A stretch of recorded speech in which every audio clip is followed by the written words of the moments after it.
Drama panas kembali melanda Bali United.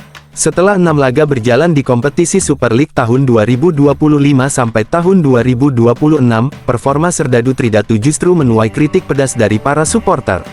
Dua pemain asing, Mike Haukmeyer dan Timen Gopel, bahkan jadi sorotan tajam karena dianggap gagal memenuhi ekspektasi.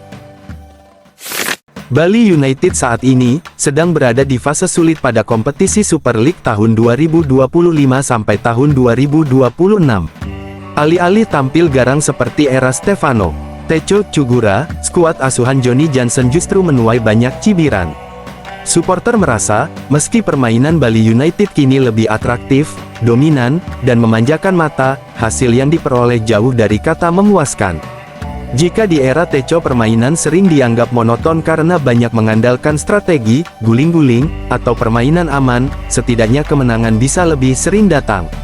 Terbukti, Teco mampu menghadirkan 2 gelar juara dan konsistensi di papan atas klasemen. Hal itu jelas membuat standar yang sangat tinggi bagi penerusnya. Di bawah komando Johnny Johnson, Serdadu Tridatu memang mencoba menerapkan gaya baru, agresif, bermain dari kaki ke kaki, serta lebih menyerang.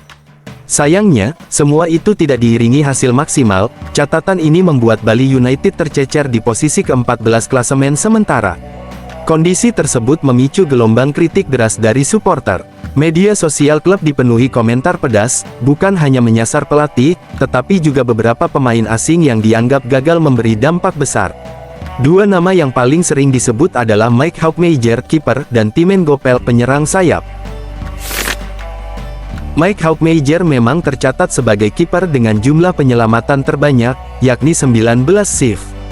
Namun ironisnya, ia juga menjadi penjaga gawang dengan jumlah kebobolan terbanyak, 13 gol hanya dalam 6 laga. Hal ini membuat fans menuntut agar Johnny Johnson memberi kesempatan kepada kiper lokal seperti Fitrul Rustapa atau Dikri Yusron. Sementara itu, Timen Gopel juga tak lepas dari sorotan. Meski punya kecepatan dan rajin mengirim umpan crossing, ia dinilai kurang tajam dalam mencari ruang dan mencetak gol. Supporter menilai kontribusinya masih sangat minim dibanding ekspektasi.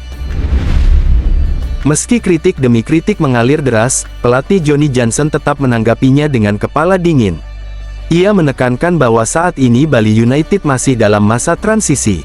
Filosofi bermain baru, pembinaan akademi yang lebih terintegrasi, serta pembangunan fondasi jangka panjang disebut sebagai fokus utama.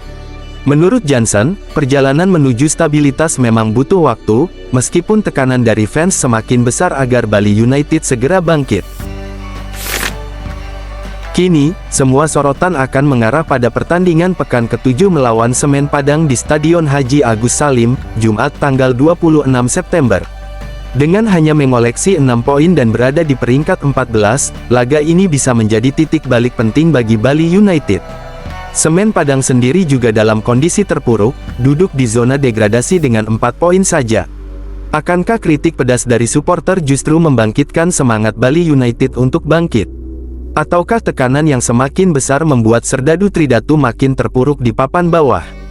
Mari kita diskusikan di kolom komentar. Untuk kamu yang ingin terus update kabar terbaru, drama panas, hingga analisis mendalam seputar Bali United dan Super League tahun 2025 sampai tahun 2026, jangan lupa like, share, dan subscribe channel ini. Aktifkan juga lonceng notifikasinya, supaya tidak ketinggalan berita menarik lainnya.